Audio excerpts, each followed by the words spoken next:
ఇప్పుడే అందిన latest shocking winner update ఏంటంటే Bigg Boss season 9 winner Kalyan Padala.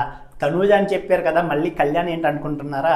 తనూజే winner అని ఇద్దరికి ఈక్వల్గా ఉందని చెప్పి నేను ప్రతిసారి చెప్తున్నాను కదా. చాలా గట్టిగా పడ్డది వీళ్ళిద్దరు ఓటింగ్. అండ్ ఓటింగ్ ఆడిట్ జరిగిన తర్వాత తనూజే లీడ్లో ఉందని చెప్పాను కదా.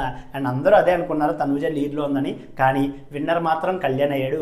టాప్ 3లో అయితే డెమోన్ పవన్ 15 లక్షల రూపాయల సూట్ కేసు తీసుకుని డెమోన్ అయితే బయటకు వచ్చేసాడు టాప్ 3లో. అండ్ టాప్ 2లో ఉన్న వాళ్ళకి 25 lakhs ఇస్తానని చెప్పి అండ్ ఆఫర్ అయితే చేశారు. వీళ్ళిద్దరు రిజెక్ట్ చేశారు, మాకు మనీ వద్దు, అండ్ ఆడియన్స్ ఎవరిని విన్నర్ చేస్తారో వాళ్ళే విన్నర్ అవుతారు, మాకు మనీ వద్దని చెప్పి వీళ్ళైతే మనీ ఆఫర్ అయితే రిజెక్ట్ చేశారు.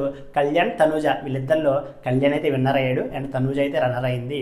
ఒక సామాన్యుడిలాగా బిగ్ బాస్ హౌస్లోకి అడుగుపెట్టి విన్నర్ అయ్యాడు కళ్యాణ్ అయితే. కళ్యాణ్ విన్నర్ అయినందుకు నేనైతే చాలా హ్యాపీగా ఫీల్ అవుతున్నా. అండ్ కళ్యాణ్ విన్నర్ ట్రాఫీతో పాటు 35 లక్షల రూపాయలు cash prize and Suzuki Victoria car కూడా గెలుచుకున్నాడు. తనూజ కూడా విన్నర్ రేస్ వరకు వెళ్ళింది, రన్నర్ అప్ అయిందంటే చాలా గ్రేట్ అసలు. తనూజ కూడా బిగ్ బాస్ సీజన్ 3లో శ్రీముఖి అయితే రన్నర్ దాకా వెళ్ళింది, సీజన్ 2లో గీతా మాధురి వీళ్ళిద్దరే ఫీమేల్ కంటెస్టెంట్స్ రన్నర్ అప్గా అయ్యారు. బిందు మాధవి విన్ అయింది ఓటీటీలో. అయితే అప్పటి నుంచి ఇప్పటి వరకు ఎవరైతే విన్నరో రన్నర్ అయితే ఎవరు అవ్వలేదు. అసలు టాప్ 5లో ఉండటమే గగనం అయిపోయింది లేడీస్ అయితే. అలాంటిది తనూజ రన్నర్ అప్ అయిందంటే చాలా గ్రేట్ అసలు. అండ్ ఏదేమైనా సరే కళ్యాణ్ అయితే విజయం సాధించాడు. కళ్యాణ్ విన్నర్ అండ్ తనూజ అయితే రన్నర్. అండ్ కళ్యాణ్ విన్నర్ అవడం మీద, తనూజ రన్నర్ అప్ అవడం మీద మీరేమనుకుంటున్నారు? వీడియోని లైక్ చేసి మీ అభిప్రాయాన్ని కామెంట్ చేయండి.